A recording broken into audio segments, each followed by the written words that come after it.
Hi hello welcome to our channel. నేను మిశ్రీ. ఈరోజు మనం చెప్పుకోబోయే కథ నిరీక్షణ పార్ట్ 12. కథలకు వెళ్ళే ముందు వీడియోని లైక్ చేసి హైప్ చేయడం మిస్ చేయకండి ఫ్రెండ్స్. ఇక వచ్చేయండి. ఇంకా ఇక్కడ ఉండాల్సిన అవసరం లేదు, మన ఇంటికి వెళ్దాం పదా అని అన్నాడు సుధాకర్. నాన్న, ఏం మాట్లాడుతున్నారు? ఈ పరిస్థితిలో ఇంటికెలా రమ్మంటారు అని అడిగింది అసహనంగా అదితి. ఇంకా ఇక్కడ ఏముందని ఇక్కడే ఉంటా. మీ అత్తమామలతో కూడా మాట్లాడాను, వాళ్ళు కూడా నీ ఇష్టం అని చెప్పారు. నీకు ఇంకా చాలా భవిష్యత్తు ఉంది అంటున్న తండ్రి మాటలకు విరక్తిగా నవ్వింది ఆమె. నాన్న, ఎలా అడుగుతున్నారు ఇంటికి రమ్మని? నేను వస్తే అత్తయ్య మామయ్య పరిస్థితి ఏంటి? మయాంక్ని తలుచుకుంటూ ఇప్పటికే అత్తయ్య ఆరోగ్యం పాడైపోయింది, మామయ్య అంతంత మాత్రమే ఉన్నారు, నేను రాలేను అని చెప్పింది స్థిరంగా అదితి. నీకేమైనా పిచ్చా? ఇంకా ఇక్కడే ఉంటానంటావేంటి? నీకు బోల్డ్ లైఫ్ ఉంది, నా మాట విను, పోయిన వాడి గురించి వదిలేయి అని అసహనంగా అన్నాడు. కష్టంగా కోపం తమాయించుకుంది అదితి. ఒకసారి మీ మాట విన్నాను, ఇప్పుడు ఇలా ఉన్నాను అని ఆమె అనగానే దెబ్బతిన్నట్టుగా చూశాడు. నాకు సమయం కావాలి నాన్న, మయాంక్ జ్ఞాపకాల నుంచి బయటపడ్డానికి. ప్లీజ్ ఇంకోసారి ఇలా అడక్కండి అంది కాస్త గట్టిగా. మీ అత్తమామల కోసం బంగారు భవిష్యత్తుని పాడు చేసుకుంటావా? భర్త పోయాక ఇంకా ఇక్కడే ఉంటావా? ఆవేశంగా అన్నాడు సుధాకర్.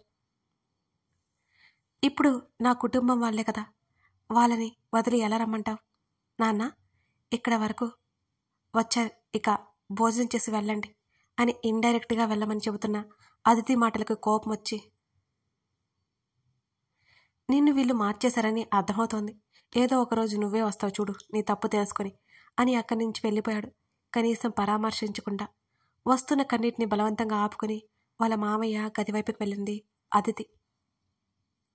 బెడ్ మీద భారతి నిద్రపోతుంటే పక్కనే చేతిని పట్టుకుని కూర్చుని ఉన్నాడు రమేష్. ఎంతో హుందాగా ఉండే ఆయన అలా అయిపోవడం చూస్తుంటే ఆమెకు చాలా బాధగా ఉంది. మావయ్య అని మెల్లిగా పిలిచింది అదితి. మీ అత్తయ్య లేచేలోపు వెళ్ళిపోతల్లి అని గాద్గదిక స్వరంతో అంటున్నా ఆయన మాటలకి కళ్ళల్లో నీళ్లు వచ్చాయి ఆమెకి. గబుక్కురాయి దగ్గరికి వెళ్ళి వచ్చి కింద కూలబడింది. మావయ్య, మీరు కూడా నన్ను పంపించాలనుకుంటున్నారా అని బాధగా ఆయన ఒడిలో తలపెట్టుకుంది ఆమె.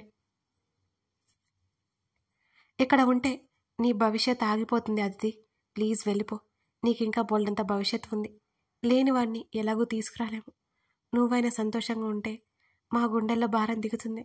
మీ అత్తయ్య కూడా ఇదే కోరుకుంటుంది, కానీ నువ్వు లేకపోతే తట్టుకుంటుందో లేదో, అందుకే లేవక ముందే వెళ్ళిపో. నేను వెళ్ళను. నేను ఎందుకు వెళ్ళాలి? మయాంక్ ఇచ్చిన గుర్తింపు తను లేకపోతే జరిగిపోతుందా ఏంటి? మిమ్మల్ని వదిలి నేను ఎలా వెళ్ళగలను మావయ్య?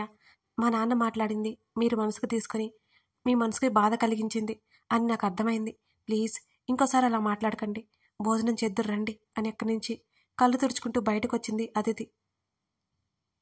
మరో 2 రోజులు అదితిని మరో పెళ్లి చేసుకోవడానికి ఒప్పించడానికి ఎంతో ప్రయత్నం చేసినా ఆమె ఏమాత్రం ఒప్పుకోలేదు.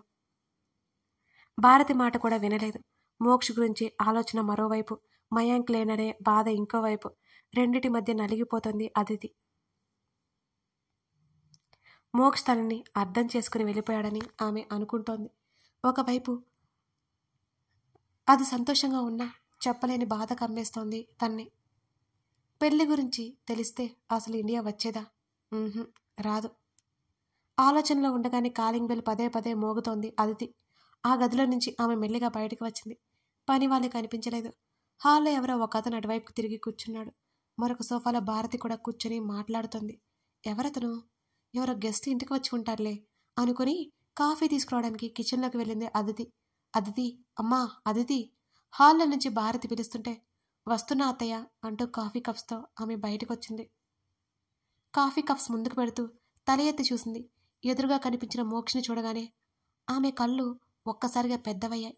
చేతులు మెల్లిగా వణికాయి. కప్స్లో కాఫీ ఒలికింది. మోక్ష ఇంట్లోకి ఎలా వచ్చాడు? అర్థం కాలేదు. అదితి, కాఫీ ఇవ్వమ్మా అని భారతి అంది. అదే ఆశ్చర్యంలో కాఫీ ట్రే ముందుకు పెట్టింది ఆమె. నమస్కారం అండి అన్నాడు మోక్ష్. ఆశ్చర్యం నుంచి తేరుకొని అతని వంక కోపంగా చూస్తుంది అదితి. అత్తయ్య, మీరు కూడా కాఫీ తీసుకోండి అని భారతికి కప్పిచ్చి అక్కడి నుంచి వెళ్ళిపోతుంటే, అదితి ఆగమ్మా, చెప్పండి అత్తయ్య అని వెనక్కి తిరిగి చూసింది ఆమె వైపు. ఈ అబ్బాయి మన మయా స్నేహితుడు. ఈ అబ్బాయి పుస్తకాలు ఇంకా ఏవో మయాంక్ గదిలో ఉన్నాయట, ఇంపార్టెంట్ వస్తువులున్నాయంట, కాస్త చూసివ్వమ్మా అని చెప్పింది. అలాంటివేమీ లేవత్తయ్యా, నేను ఈ మధ్య గది సర్దాను అని అంది టక్కున అదితి. లేదండి, మయాంక్ గదిలోనే ఉన్నాయి. పోయినసారి వీడియో కాల్ మాట్లాడినప్పుడు అవన్నీ తను స్టడీ చేస్తున్నాడని నాతో చెప్పాడు అని అన్నాడు మోక్ష్. దొంగ అబద్ధాలు చెప్పడంలో ముందుంటాడు అనుకుంటూ గుర్రుగా అతని వైపు చూసింది అదితి. మరింత అమాయకంగా ముఖం పెట్టి, మీకు శ్రమ అక్కర్లేదు, గది చూపించండి, నేనే వెతుక్కుంటాను అంటూ అదితి కోపపు చూపులు తప్పించుకుని భారతి వైపు చూశాడు. అదితి ఒకసారంటే చూడు తల్లి అని చెప్పింది. అలాగే అత్తయ్య. బాబు ఏమనుకోకు, మా కోడలు వెతికి పెడుతుంది, నాకు ఆరోగ్యం బాగాలేదు, అందుకే మీతో ఎక్కువ సమయం మాట్లాడలేకపోతున్నాను అని అంది ఆవిడ. అయ్యో పర్వాలేదు ఆంటీ, మీరు వెళ్ళి రెస్ట్ తీసుకోండి అని అన్నాడు మోక్ష్ అతని వైపు కోపంగా చూస్తూ. రండి అని అక్కడి నుంచి గదివైపుకి తీసుకువెళ్ళిపోయింది అదితి. లోపలికి వెళ్ళి డోర్ లాక్ చేసి హత్తుకున్నాడు అదితిని. అతని స్పర్శకి కాసేపు లొంగిపోయి విడిపించుకోలేకపోయింది ఆమె. ఆమె కన్నీళ్లు అతని షర్టుని తడిపాయి, అతని కన్నీళ్లు ఆమె భుజాన్ని తడిపాయి.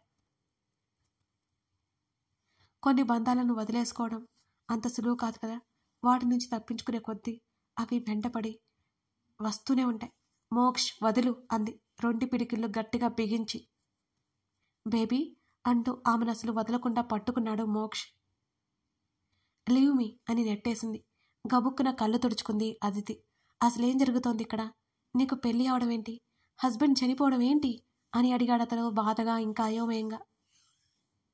ఇవన్నీ నీకు అనవసరం, నువ్వు నా దగ్గరికి ఎందుకు వచ్చావో అది చెప్పు అంది అదితి. పిచ్చా బేబీ నీకు, అసలు నన్ను ఎలా వదిలేసి వచ్చావు నువ్వు? ఆమె దగ్గరికి వెళ్ళి ఆమె చేతిని పట్టుకున్నాడు గట్టిగా మోక్ష్. ఎందుకు రాకూడదు, ఇష్టం లేదు నువ్వంటే నాకు, అందుకే వచ్చాను. ఆ మాట ఏదో నా ముఖం చూసి చెప్పు అని అన్నాడు మోక్ష్. ఎన్నిసార్లు చెప్పాలి అని విసుగ్గా చూసింది అదితి. అదితి ఎందుకు ఇలా బిహేవ్ చేస్తున్నావు నువ్వు అని అడిగాడు మోక్ష్. నాకు పెళ్ళయింది, నేను వేరొకరి భార్యని, ఆ విషయం తెలియదా నీకు? అతను ఉన్నా లేకపోయినా అతను భార్యని కదా, అతను నా భర్త కాడా అని ఆవేశంగా అడిగింది అదితి. మరి నేనేంటి నీకు అని అడిగాడు అతను ఆమె కళ్ళల్లోకి చూస్తూ. నువ్వంటే ఏం కావు నాకు, నేనే క్యారెక్టర్లెస్ గర్ల్ని, నా అవసరం కోసం అని మాట్లాడలేకపోయింది ఆమె. మోక్ష ముఖం ఎర్రబడింది. నా అవసరం కోసం నిన్ను, అదే నీతో గడిపాను అని కన్నీళ్లు బిగబట్టుకొని చెప్పింది అదితి. ఆ మాట అన్నదో లేదో అదితి చెంప మీద మోక్ష చెయ్యి బలంగా తాకింది. కన్నీళ్లతో చూసింది అతన్ని. చంపేస్తాను, అర్థమైందా? చంపేస్తాను, నీ గురించి నువ్వు తప్పుగా మాట్లాడినా సరే నేను సహించలేను అని ఉగ్రంగా అరిచాడు. మాట్లాడలేదు అతిథి. ఆమె ముంజే పట్టుకుని బలంగా దగ్గరికి లాక్కున్నాడు. ఆమె అతనికి చేరువైపోయింది. ఆమె చెంప మీద అతని చేతి వేళ్ళు అచ్చుపడ్డాయి. సారీ బేబీ, నేనిలా నువ్వు అనుకుంటే కష్టంగా అనిపించింది అంటూ ఆమె చెంప మీద నిమిరాడు. ముఖం తిప్పుకుంది అదితి. Love you baby.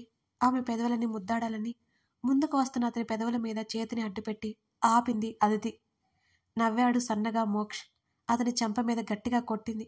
ఆశ్చర్యంగా చెంప మీద చేయి పెట్టుకున్నాడు అతను.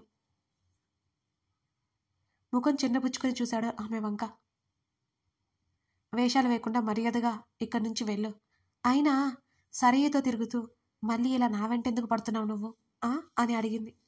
ఖచ్చితంగా పిచ్చి పట్టింది నీకు, నిన్ను ఇక్కడి నుంచి తీసుకువెళ్ళిపోవాలి అని కోపంగా అన్నాడు మోక్ష్.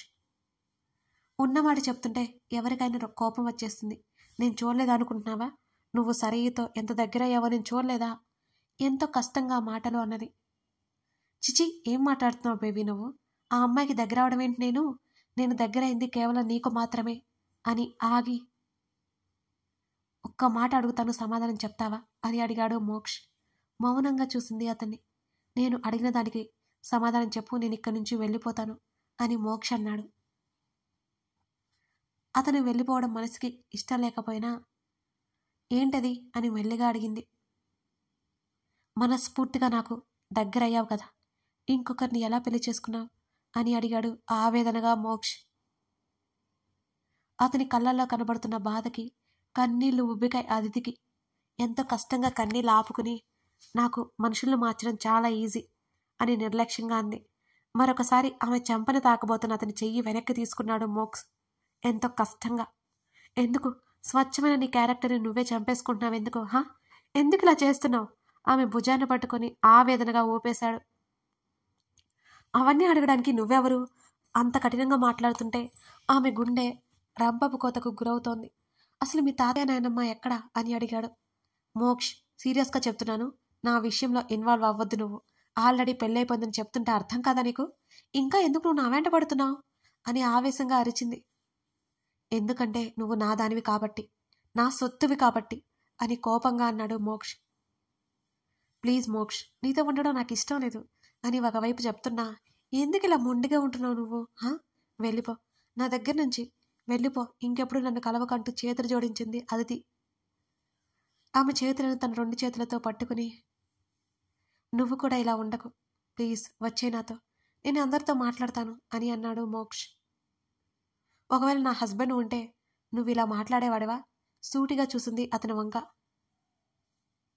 అవును, తప్పకుండా ఇలాగే మాట్లాడేవాడిని. నీ హస్బెండ్ ఉన్నా లేకపోయినా నాకు అనవసరం. అతని కాళ్ళ వేళ్ళ పడైన నువ్వు నా సొంతమని గొంతు చించుకొని అరిచేవాడిని అన్నాడు ఆమె చూపుకి జత కలుపుతూ. అతని నుండి అదే సమాధానం వస్తుందని ముందే ఎక్స్పెక్ట్ చేసింది అదితి. కానీ నేను చెప్పేది చివరిసారిగా విను మోక్ష్, నేను ఆల్రెడీ మయాంక్ని పెళ్లి చేసుకున్నాను. ఇష్టం లేకుండా అయితే పెళ్లి చేసుకోను కదా, ఇక అర్థం చేసుకో, ఇంకెవరిని నా లైఫ్లోకి రానివ్వలేను అని అంది గంభీరంగా ముఖం పెట్టుకుని. అదితి, చెప్పిందే మళ్ళీ మళ్ళీ చెప్పి నన్ను విసిగించకు ప్లీజ్. నువ్వు కూడా అడిగిందే మళ్ళీ మళ్ళీ అడగకుండా ఇక్కడి నుంచి వెళ్ళు ప్లీజ్. నా లైఫ్లోకి రావద్దు. ఇప్పటికే మయాంక్ దూరం అయ్యి భరించలేని బాధతో ఉన్నాను నేను. నువ్వు ఇంకా నన్ను బాధకు గురిచేయకు మోక్ష్ అని చేతుల్లో ముఖం దాచుకొని ఏడవసాగింది అదితి. బాధగా చూస్తుండిపోయాడు మోక్ష్. నిజంగా అతనంటే నీకు అంత ఇష్టమా? ఆ మాట అడుగుతున్నప్పుడు అతని గొంతు పూడుకుపోయింది. అవును అని సమాధానం చెప్పింది. కేవలం స్నేహబంధం మాత్రమే అని అతనికి తెలియదు కదా. నిజంగానే మయాంక్ని ప్రేమిస్తుందనుకుంటున్నాడు. నా కోసం వదిలే, కానీ నువ్వు ఇలాగే ఆగిపోతావా? ఎంతో దీనంగా అడిగాడు. ఆమె ఏం సమాధానం చెప్పబోతుందో మరి. కథ కొనసాగుతోంది. మరి మయాంక్ ప్రాణాలతో లేడు. మోక్ష్ ఏమో ఆమె కోసమే తిరిగి వచ్చాడు. తండ్రి ఏమో మరోవైపు ఇంకో పెళ్లి చేయాలని చూస్తున్నాడు. అసలు ఆమె ఇండియా ఎందుకు వచ్చి మయాంక్ని పెళ్లి చేసుకుంది? ఇప్పుడు ఆమె నిర్ణయం ఏం తీసుకోబోతుంది? నెక్స్ట్ పార్ట్లో చూద్దాం. Thank you.